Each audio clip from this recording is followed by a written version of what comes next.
ওই জায়গাটা কিনেছি অনেক দিন, ঠিক আছে।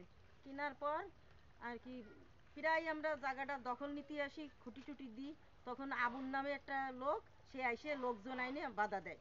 পর্যন্ত আমার ছেলে, আমরা আসি, আমার ছেলেরও একবার সে লোকজন আইনে মানে মারধর করেছে।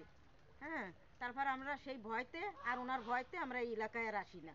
থানায় কোনো অভিযোগ দায়ের করেন নাই? থানায় মানে দিছি, যার গেছিলাম তো কইছে আপনারা মিটমাট করে নিন। হয় মিটমাট করার কথা বলছিল। হ্যাঁ। তা আপনারা অফিসে যে আপনারা মিটমাট করে নিন তাই বলে। আর ওনারে ডাকলি উনি আসে না, ঠিক আছে। ওনারে মেম্বার ডাকুক বা চেয়ারম্যান ডাকুক, উনি মোটে আসেই না।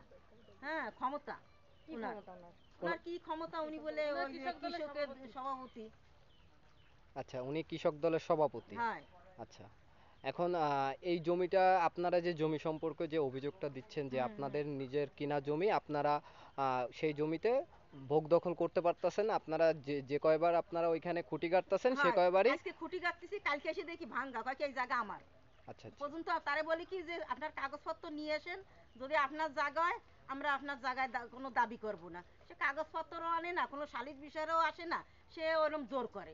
আর সে কি করে, যে খুঁটি টুটি আমরা, যে একবার আমি খুঁটি উঠেছি, ওনার লোকজন আসে আমার হাত ধরে টানা হিসকে করেছি। আচ্ছা, এলাকার যে মেম্বার চেয়ারম্যান তার তাদের কথাও সে শোনে না।